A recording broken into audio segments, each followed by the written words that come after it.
Moundsville Penitentiary. During its more than 100 years in operation, the Moundsville Penitentiary in West Virginia was one of America's most violent correctional facilities and the final stop for almost 1,000 criminals.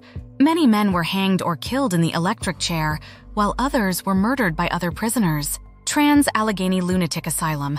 Once known as the Weston State Hospital, this asylum was home to thousands of people with mental illness, starting in 1864. Paranormal tours of the facility feature 2-hour visits to the asylum's 4 main hotspots: Villisca Axe Murder House.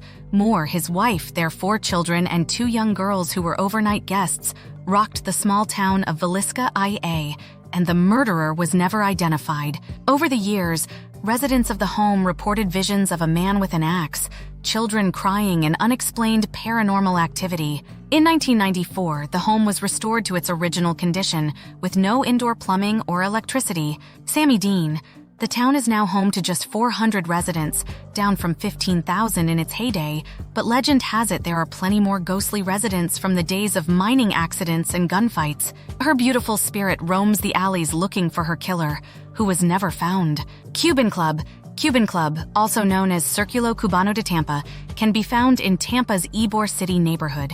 In 1917, this spot was a popular hangout for Cuban immigrants who enjoyed the ballroom, outdoor band shell, and cantina with a stage and dance floor. Today, the compound, which is protected by the National Historic Register, hosts concerts and special events and is the setting for many ghost stories about spirits playing the piano and riding the elevators. Fort Mifflin, built in 1771, Fort Mifflin is the country's only Revolutionary War battlefield that is still intact. Among the ghosts said to haunt the fort is a screaming woman whose cries are so loud that the Philadelphia police have been called to investigate, only to find no one there. Moon River Brewery. The Moon River Brewery brought its beloved beers to Savannah in 1999, but the building is one of the oldest in town, dating back to 1821.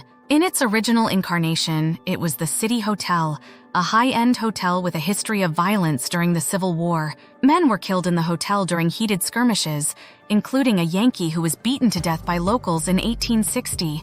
Some bar patrons today say they've seen bottles mysteriously fly through the air and have witnessed guests being pushed, touched, and even slapped by unseen forces. One resident apparition, Toby, is said to skulk around the billiards room looking for the next great bar brawl. The Sultan's Palace.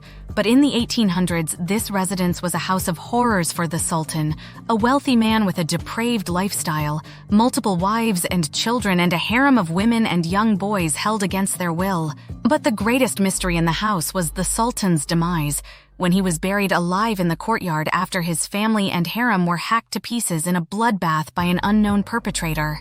It took 3 trials for a jury to convict the wily Tony Joe, who had charmed the courtroom and jail staff and divided the town over her presumed guilt. Her spirit lingers in the courthouse today, and workers there swear they feel her presence, hear her screams, and even smell her burning hair. Many believe that she tinkers with office equipment, locks doors, and meddles with everyday office life at the courthouse.